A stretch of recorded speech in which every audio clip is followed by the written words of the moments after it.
Hello everyone, this is wmpyr and my special guest today, Mr. Marty Noir. Hello, hello. How's it going? So we basically pretty much just met for the first time on here online. And Mr. Marty, you have this music channel on YouTube.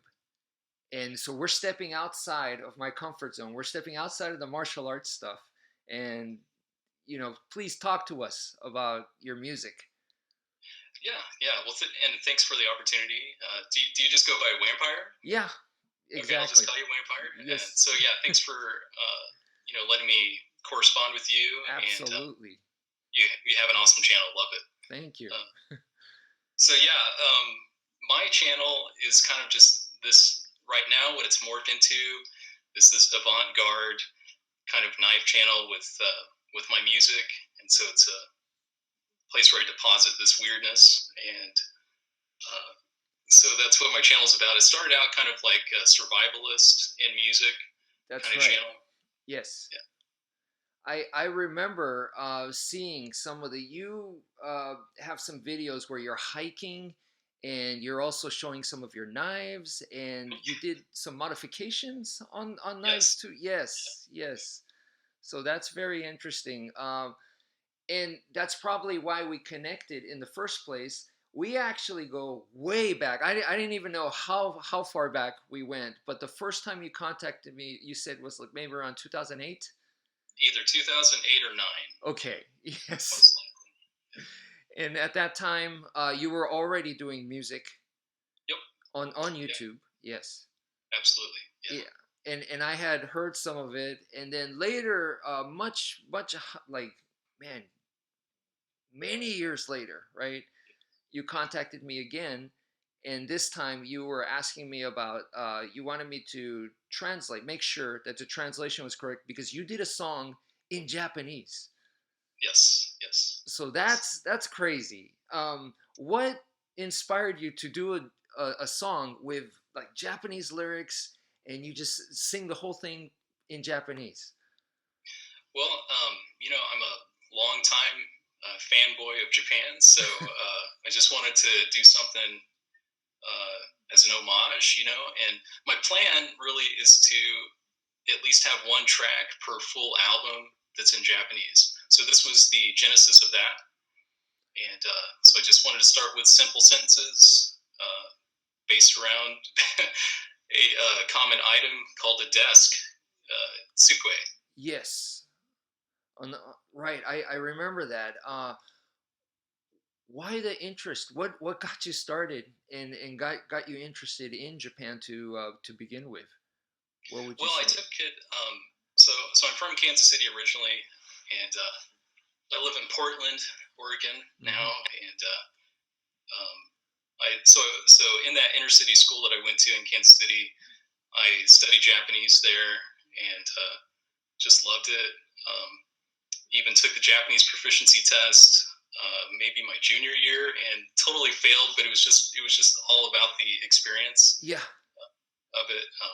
But from that point forward, the theme has always been there, and I've always been interested in Asia. we got to backtrack real quick because you said you took Yeah, Japanese in an inner city school. That alone is like what? That yeah. that they even offered that's got to be rare. It is super duper rare. Yeah, and my teacher, I won't say her name, but she was former Army intelligence, and so she knew like 5 languages or something like that. It was really crazy. But she taught Mandarin and she taught Japanese in that school. That is insane. Yeah. Yeah, I it was crazy. I've had some actually one of my professors in college when I majored in foreign language was military, ex-military guy, so very similar to her probably. And so this guy spoke Japanese fluently, and he graded pretty harsh. I remember that. He Zanen desu ne. he came into class with a briefcase and everything. I mean, he was all very militaristic looking, very disciplined. Yeah, Very My, harsh. my teacher was the exact opposite. She was more like Nutty Professor. Oh, oh Yeah, yeah. yeah, That's nice. That's nice. Yeah. So you had this Japanese interest, but uh, even further back, I guess this is you were we were talking about your goth days, right? yeah, yeah, yeah. It was contemporaneous. My study of Japanese and my goth days were kind of at the same time. Oh, okay. Yeah. And so yeah, I played in a few bands, and my friends didn't always like it when I would introduce us as a goth band or whatever, but that's that's what it was. That was Yes. my scene. And that's the style that appeals to you.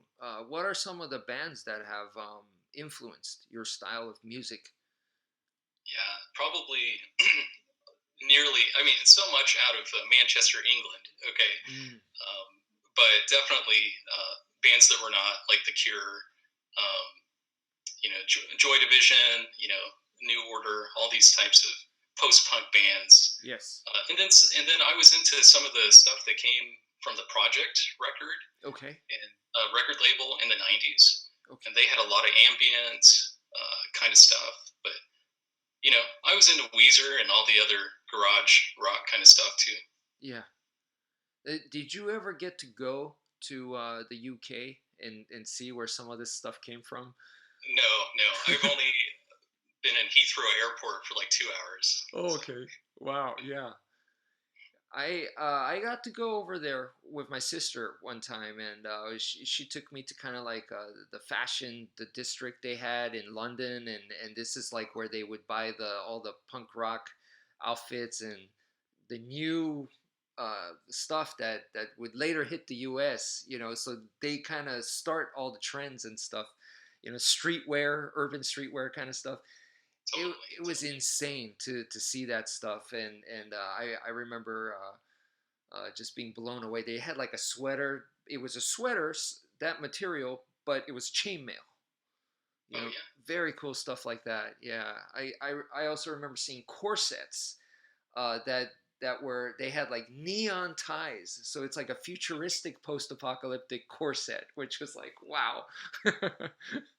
And of course, shoes was like you get into like all kinds of you know shoes with like springs and metal stuff sticking out and spikes on them, and yeah, just crazy looking stuff like that. Yeah, very very fascinating to see.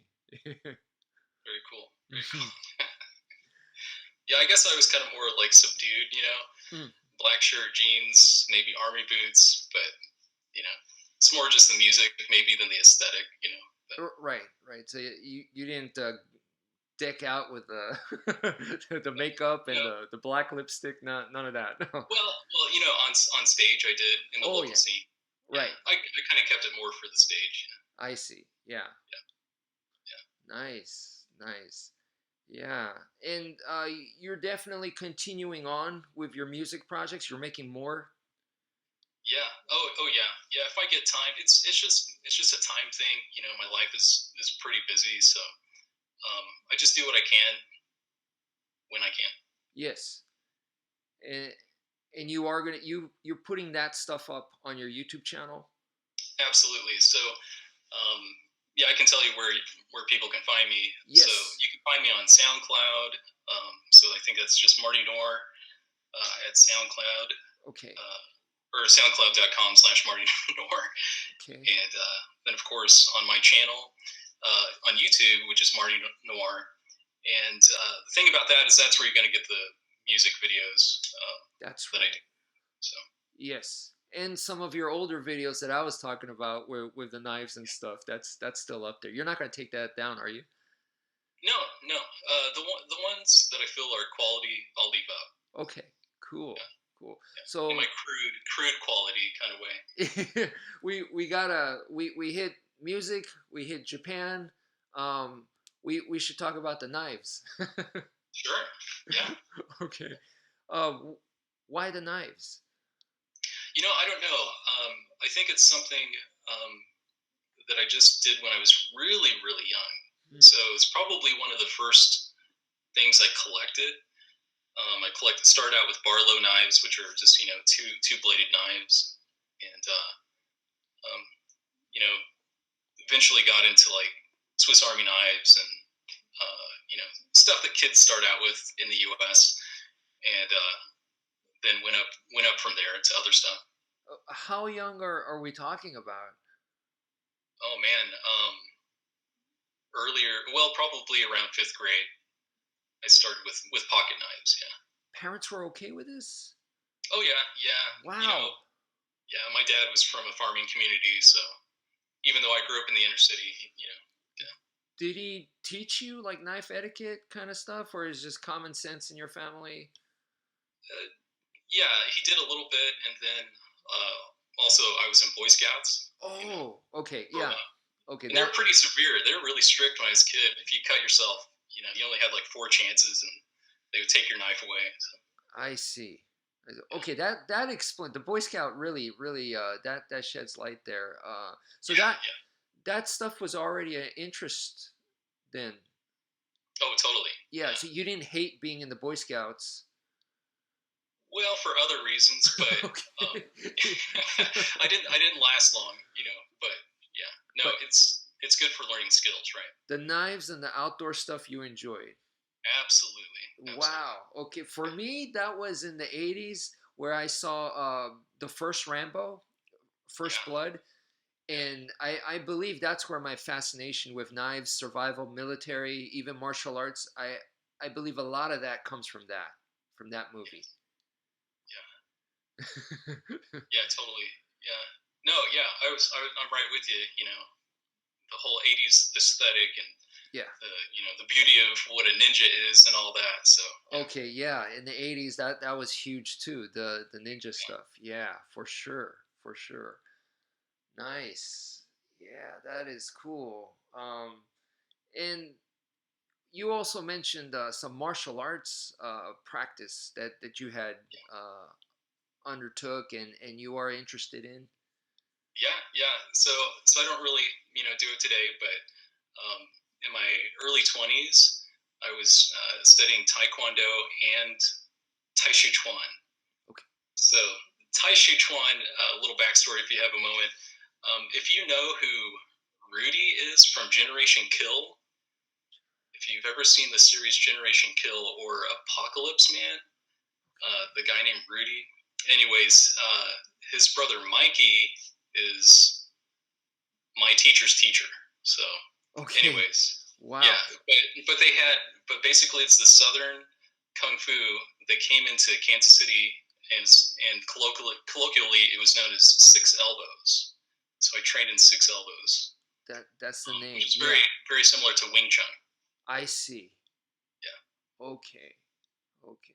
and so I always tell people that I felt like I kind of like joined like a kung fu gang for a while unwittingly, and so it's just kind of one of those funny things because it was unregulated. So Did they have that kind of mentality, like a kind of a gang mentality? a little bit, A li- but I think they worked out their issues a little bit before I was taught by their students. So so this is a little bit of like Cobra Kai. yeah, totally, yeah, Oh wow. yeah, man. Oh Oh man, yeah, we used to train hard. It was more like iron body training, and there's this place called the Nelson Atkins Art Gallery in yes. Kansas City. There's like these huge pillars, and we would run up these stairs and just do crab walks and do all this crazy panther crawls, all this stuff, and push-ups, and it was nuts. But My goodness. My yeah, goodness. and then we would learn a little technique at the end if you survived. You almost sound like you miss it a little bit. Well, yeah, a little bit, because that it rewires your brain, That is that an kind of training. experience. Yes, for Yeah, sure. That that's very interesting that you also said that you said it rewires your brain. So um, yeah, you have that kind of perspective. It, do you also think that way with your music as well? oh, definitely. Yeah, and I think music is even more. it infiltrates your soul even more, because Mm. it's just it's auditory, it's lyrical, it's intellectual, it's just engaging. W- Um, We were I, just talking about with your music, the one with the cave and the bees. yeah, beekeeper, yeah, Yes, on that one, we were talking about with beekeeper that your influence there and how you might want the audience to take it. yeah, yeah.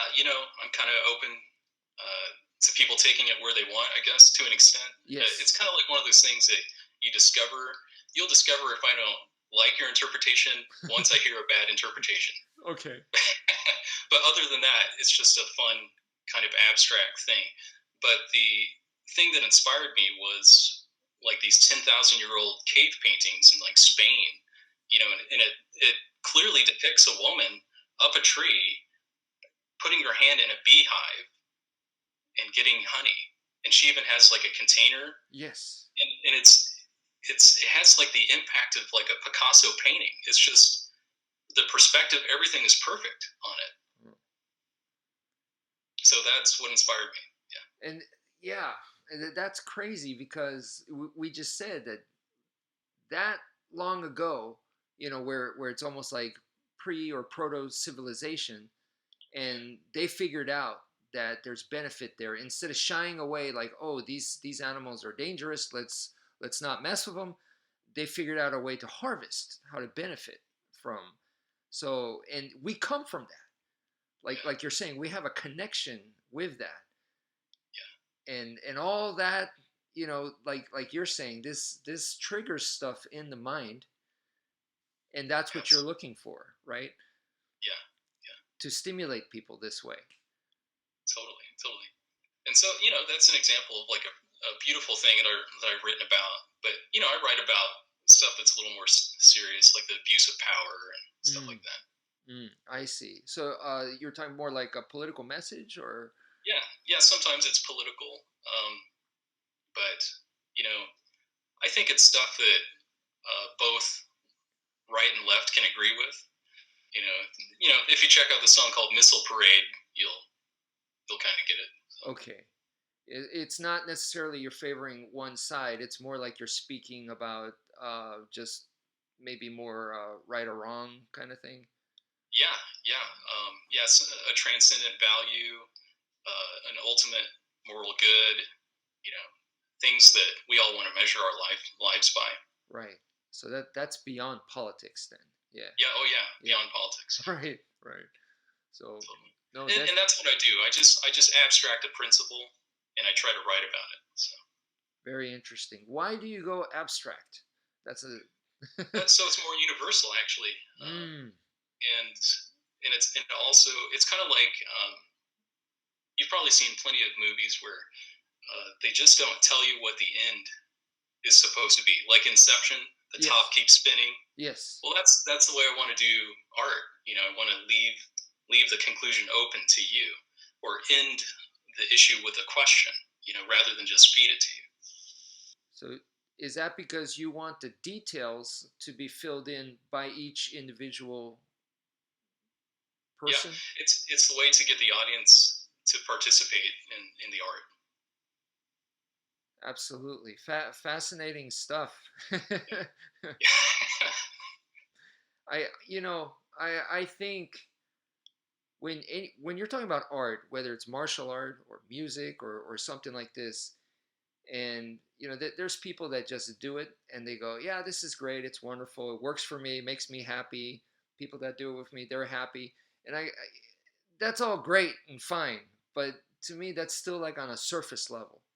Yeah. We want to go deeper, much deeper than that, and go into like, if you are going to be affecting people, how exactly are we going to be affect, not just, oh, it makes me happy. That's one point of view. I mean, there's a lot more to human emotions, human life, art than just it makes me happy, I like it. There's much more than that, right?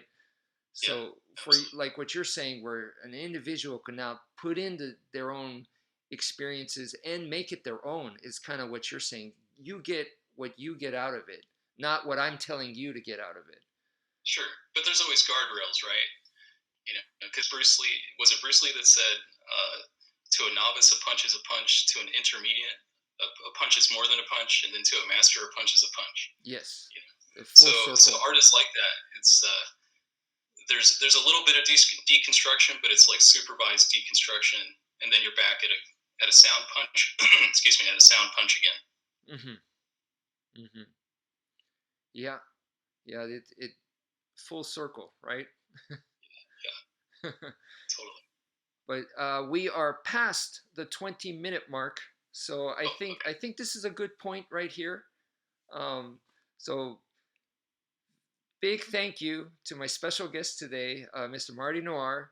Please check out his YouTube channel. I'll put the links below in the description box. So anyway, dude, if we could do this again sometime, that would be awesome to see how you're progressing with your channel and also your music.